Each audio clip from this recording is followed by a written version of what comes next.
Sarah sat by the window, watching the headlights of her husband's car disappear down the long, winding driveway.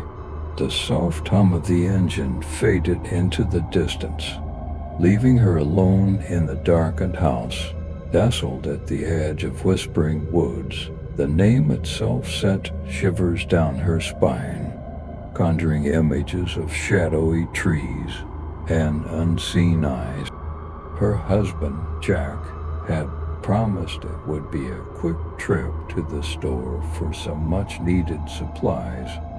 He would be back in an hour, to at most. Sarah sighed and glanced at the clock. It was nearly 9 p.m. The darkness outside seemed to press against the windows, a thick, suffocating blackness that even the moon couldn't penetrate. She tried to focus on the book she was reading, but her mind kept drifting back to the stories she had heard about the woods. Locals spoke of strange noises, whispers carried on the wind, and figures glimpsed between the trees. Old legends told of spirits and creatures that roam the forest after nightfall, seeking souls to claim. A sudden rustling outside snapped Sarah out of her thoughts. She froze, listening intently. The sound came again, closer this time. It was probably just an animal, she told herself. Deer and raccoons were common around here, but deep down, a primal fear began to stir. The house creaked and groaned as it settled, each sound amplified by the silence. Sarah tried to shake off the unease and returned to her book, but the words blurred on the page. Her mind was elsewhere, her senses on high alert. She kept glancing at the window, half expecting to see something or someone staring back at her. Another noise, this time a soft tap, tap, tap against the glass. Her heart skipped a beat. Sarah rose slowly from her chair and crept towards the window. She peered into the darkness, but saw nothing. Just as she was about to turn away, a face appeared, pressed against the glass. She screamed, stumbling back and falling to the floor. The face was gone as quickly as it had appeared. She scrambled to her feet and rushed to the front door, making sure it was locked. Her hands trembled as she checked the windows, securing every latch and bolt. Breathing heavily, she grabbed her phone and dialed Jack's number. It rang and rang, but there was no answer. Panic began to set in. She tried to calm herself, taking deep breaths. Maybe it was just a trick of the light, a reflection. But the face had been so clear, so real. Minutes felt like hours as she paced the living room, clutching her phone. The silence was oppressive, each creak of the house making her jump. She considered calling the police, but what would she tell them? That she saw a face at the window in the middle of the woods. The tapping sound returned, louder this time. It was coming from the back of the house. Sarah's breath caught in her throat as she slowly made her way towards the kitchen. She grabbed a knife from the counter, her only source of comfort in the mounting terror. She reached the back door and listened. Tap, tap, tap. Her heart pounded in her chest.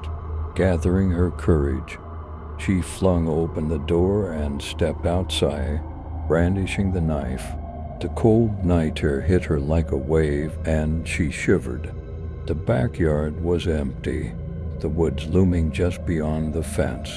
She scanned the darkness, searching for any sign of movement. Her breath fogged in the chilly air as she strained her ears to catch any sound. Then she heard it, a whisper, faint but unmistakable, coming from the trees. Sarah. Her blood ran cold. She took a step back, gripping the knife tighter. The whisper came again, louder this time, Closer, Sarah." She turned and bolted back into the house, slamming the door behind her. Her mind raced. How did it know her name? She locked the door and backed away, her eyes wide with fear. The whispers grew louder, now seeming to come from all around her. "Sarah, come to us." She covered her ears, trying to block out the voices. It was like a nightmare, the kind you couldn't wake up from. She sank to the floor, her back against the door, clutching the knife as if it were a lifeline. The whispers stopped abruptly, replaced by a deafening silence. For a moment, she wondered if she had imagined it all. But then the tapping began again, this time at the living room window. Tap dash tap dash tap . Her head snapped up, and she saw it, the same face, pressed against the glass, staring at her with hollow eyes. She screamed again, scrambling to her feet and running to the bedroom.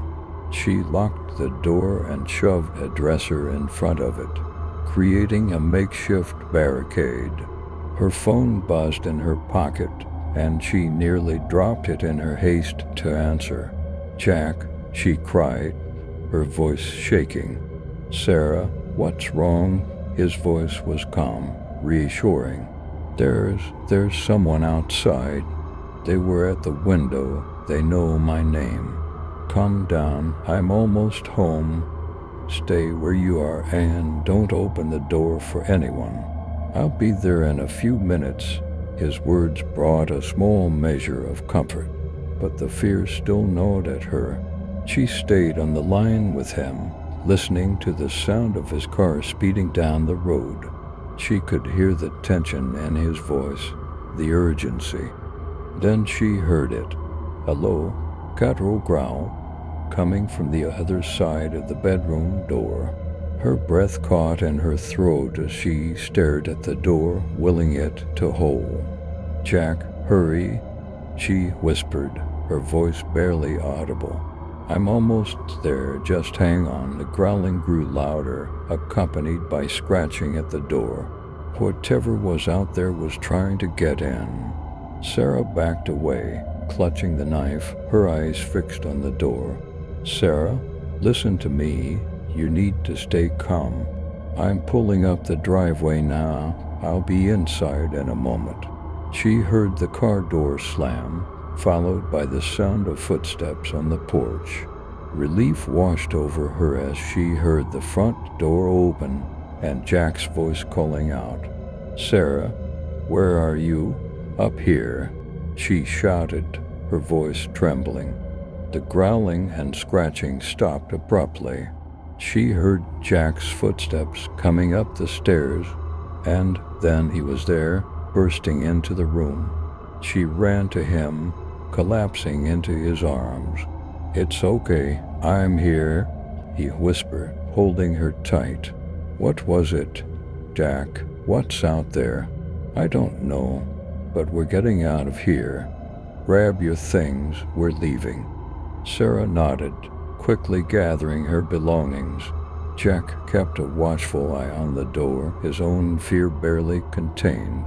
They made their way downstairs and out to the car, the night air thick with tension. As they drove away, Sarah glanced back at the house, now just a dark silhouette against the trees. She couldn't shake the feeling that something was watching them, something that wouldn't rest until it had what it wanted. They drove in silence, the road stretching out before them like a dark ribbon. Sarah couldn't help but wonder what would have happened if Jack hadn't come home when he did. What was that thing, and why had it come for her? She looked at Jack, his face set in grim determination.